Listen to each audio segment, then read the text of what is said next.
নমস্কার বন্ধুরা, সন্ধ্যার রান্নাঘরে আপনাদের স্বাগত।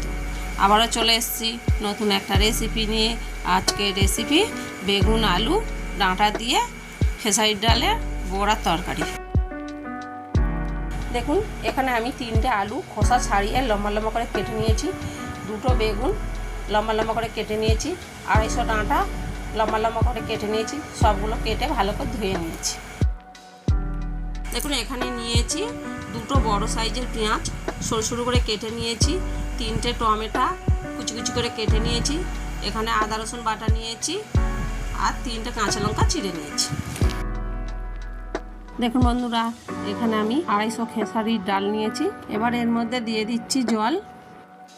দেখুন, একটু হাত দিয়ে মিশিয়ে নিচ্ছি। এটাকে আমি 5 থেকে 6 ঘন্টা চাপা দিয়ে রাখবো। আপনারা চাইলে সারা রাত রেখে দিতে পারেন। দেখুন বন্ধুরা, 6 ঘন্টা হয়ে গেছে। এই ডালটা আমি 5 থেকে 6 বার ধুয়ে নিয়েছি। এবার এই ডালটা আমি মিক্সিতে জল ঝরিয়ে বেটে নেব। দেখুন, সব ডালগুলো আমি বেটে নিয়েছি। ওর মধ্যে দিয়ে দিচ্ছি অল্প নুন। এবারে আমি এইগুলো ভালো করে ফেটে নেব।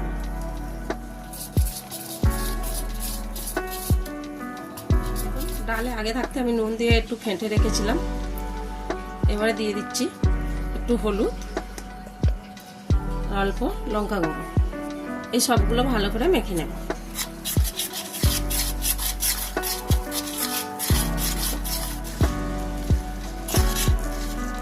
দেখুন, মাখানো হয়ে গেছে। এবার আমি রেখে দিচ্ছি।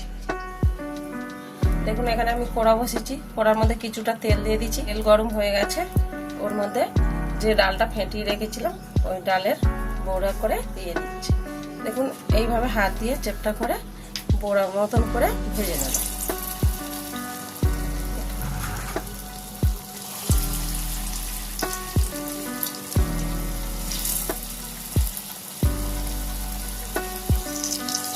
আপনারা চাইলে ছোট ছোট বড়ির মতনও করে নিয়ে ভাজতে পারেন।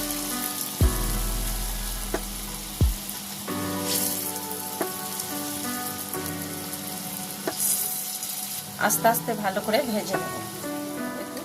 এক পিঠ হয়ে গেছে, আমি উল্টে দিচ্ছি।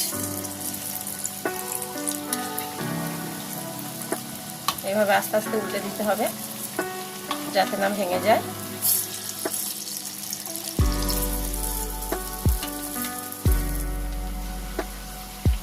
দেখুন, এগুলো আমি উল্টে পাল্টে ভালো করে লাল লাল করে ভেজে নিয়েছি।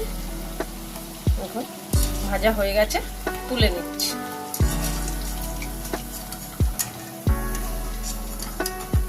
দেখুন, কত সুন্দর লাল লাল করে ভেজে নিয়েছি। এইভাবে ভেজে নিতে হবে। এবার তুলে নিচ্ছি। সব বড়াগুলো ভাজা হয়ে গেছে। এখানে একটা কড়া বসিয়েছি। কড়ার মধ্যে কিছুটা তেল দিয়েছি। তেল গরম হয়ে গেছে। কেটে রাখা পেঁয়াজটা দিয়ে দিচ্ছি। এবার এই পেঁয়াজটা আমি নাড়াচাড়া করে হালকা করে ভেজে নেব। দেখুন, পেঁয়াজটা ভাজা ভাজা হয়ে গেছে। এর মধ্যে দিয়ে দিচ্ছি আমি 1 চামচ আদা রসুন বাটা। আদা রসুনটা ভালো করে নাড়াচাড়া করে ভেজে নেব যাতে আদা রসুনের গন্ধ না থাকে। আদা রসুনটা ভাজা ভাজা হয়ে গেছে। কেটে রাখা বেগুন আর আলুটা দিয়ে দিচ্ছি।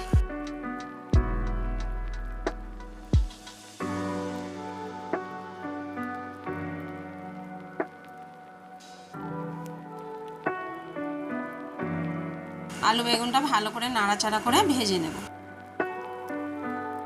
আলু বেগুনটা হালকা ভাজা ভাজা হয়ে গেছে। কেটে রাখা ডাঁটাটা এর মধ্যে দিয়ে দিচ্ছি। দিয়ে আবারও নাড়াচাড়া করে ভেজে নেব। সব ভাজা হয়ে গেছে। এর মধ্যে কেটে রাখা টমেটো আর কাঁচা লঙ্কাটা দিয়ে দিচ্ছি। দিয়ে আবারও নাড়াচাড়া করে ভেজে নেব। সবগুলো ভালো করে ভাজা ভাজা হয়ে গেছে। এবার এর মধ্যে দিয়ে দিচ্ছি 1 চামচ নুন, 1/2 চামচ হলুদ, 1/2 চামচ লঙ্কা গুঁড়ো, 1/2 চামচ কাশ্মীরি লাল লঙ্কার গুঁড়ো আর দিলাম 1 চামচ জিরে ধনে গুঁড়ো। এই সবগুলো ভালো করে কষে নেব যাতে মশলার গন্ধ না থাকে। মশলাটা ভালো করে ভাজা হয়ে গেছে। এবার এর মধ্যে দিয়ে দিচ্ছি পরিমাণ মতন জল। জলটা দেওয়া হয়ে গেছে। এবার একটু মশলাটা নাড়াচাড়া করে মিশিয়ে নেব। এবারে দিয়ে দিচ্ছি স্বাদ মতন চিনি।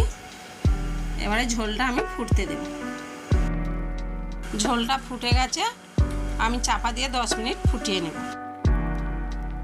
দেখুন 10 মিনিট হয়ে গেছে, ঢাকাটা খুলে দেখছি সবজিগুলো সিদ্ধ হয়ে গেছে। ভেজে রাখা বড়াটা তরকারির মধ্যে দিয়ে দিচ্ছি। সব বড়াগুলো ঝোলের মধ্যে দেওয়া হয়ে গেছে। খুন্তি দিয়ে একটু ঝোলের মধ্যে চেপে দিলাম, 5 মিনিট ফুটিয়ে নেব। 5 মিনিট হয়ে গেছে, ওপর থেকে একটু গরম মশলা ছড়িয়ে দিচ্ছি আর কেটে রাখা ধনে পাতাটা ওপর থেকে ছড়িয়ে দিচ্ছি, দিয়ে হালকা নাড়াচাড়া করে নেব। আমাদের রেসিপি তৈরি, নামিয়ে নিচ্ছি। দেখুন বন্ধুরা, আমাদের রেসিপি তৈরি। আমি যেইভাবে বানিয়েছি আপনারা অবশ্যই বাড়িতে বানিয়ে একবার খেয়ে দেখবেন। আর আমার ভিডিও যদি ভালো লেগে থাকে কমেন্টে জানাবেন।